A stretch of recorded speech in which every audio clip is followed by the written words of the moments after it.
आप सभी का हमारे YouTube चैनल पर हार्दिक स्वागत है।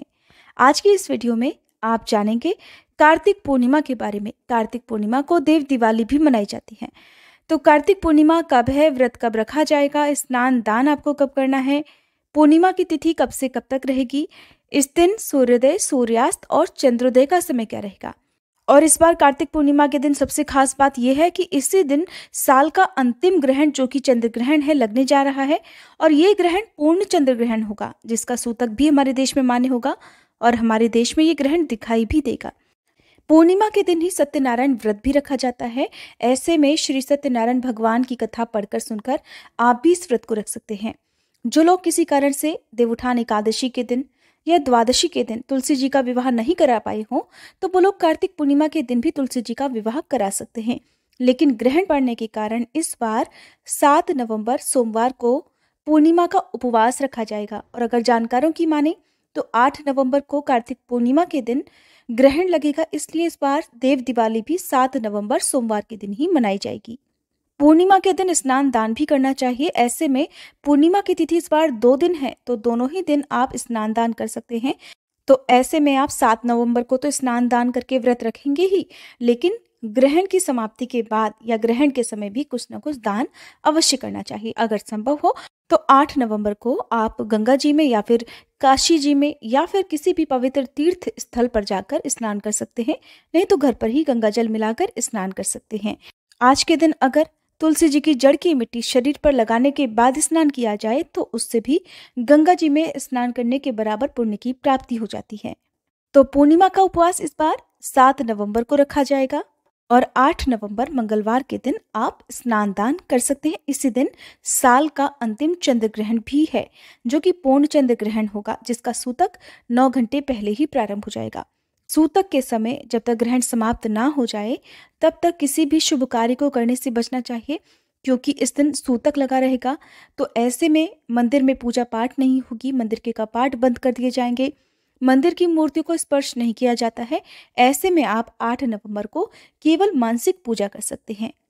आप मन में ही अपने इष्ट देवी देवताओं का ध्यान करके किसी भी मंत्र का आप मानसिक रूप से जाप कर सकते हैं।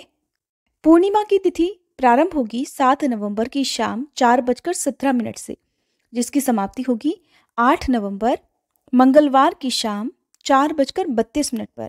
ऐसे में अगर उदय तिथि की बात करें तो 8 नवंबर को ही उदय तिथि है, लेकिन जैसा कि मैंने आपको बताया कि उदय तिथि में इस बार व्रत ना रखकर एक दिन पहले ही व्रत रखना ज्यादा शुभ और उत्तम रहेगा। पूर्णिमा के दिन जो लोग उपवास रखते हैं उनका उपवास रात को चंद्र देवता की पूजा करके और चंद्र देवता को अर्घ करके ही पूर्ण होता है। तो 7 नवंबर की शाम को आप चंद्र देवता की पूजा भी बिल्कुल आराम से कर सकते हैं। 7 नवंबर सोमवार को सूर्योदय का समय रहेगा सुबह 6:39, सूर्यास्त का समय रहेगा शाम 5:42 और इस दिन चंद्रोदय का समय रहेगा शाम 5:06 पर। पूर्णिमा की तिथि को विशेष रूप से खीर बनाकर खीर का भोग चंद्र देवता को अर्पित किया जाता है और खीर को प्रसाद रूप में ग्रहण करके ही व्रत खोला जाता है।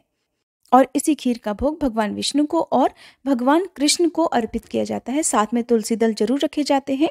इनके अलावा दूध, दही या फिर आटे को घी में भूनकर उसमें चीनी मिलाकर उसका प्रसाद तैयार करके या फिर पंचामृत तैयार करके आप उसका भोग भी भगवान को अर्पित करके उससे भी अपना व्रत खोल सकते हैं।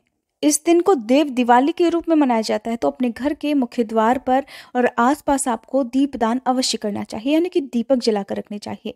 आज के दिन आप कम से कम 14 दीपक जरूर जलाएं, क्योंकि इस दिन भी माँ लक्ष्मी जी धरती पर विचरण करती हैं और अपने भक्तों के घर में सदा के लिए वास करती हैं।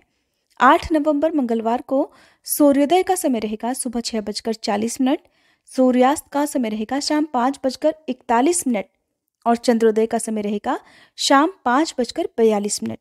क्योंकि इस दिन चंद्रमा अपनी 16 कलाओं से परिपूर्ण होते हैं और पूरी रोशनी धरती पर बिखरी होती है। ऐसे में क्योंकि 8 नवंबर को जब चंद्र ग्रहण लगेगा तो उस ग्रहण के समय आप बाहर निकलने से बचें। खासकर प्रेग्नेंट लेडीज को, बुजुर्गों को, महिलाओं को या फिर बच्चों को ग्रहण की रोशनी में, चंद्रमा की रोशनी में आने से बचना चाहिए।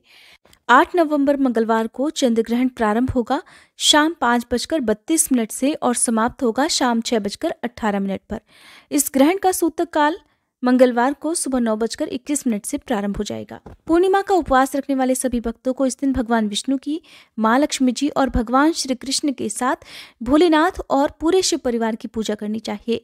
साथ ही इस दिन कार्तिक मास भी समाप्त हो जाता है। ऐसे में जिन लोगों ने भी कार्तिक महीने के नियमों का पालन किया है या भीष्म पंचक व्रत रखे हों, उन्हें 7 नवंबर को ही व्रत का उद्यापन भी कर लेना चाहिए।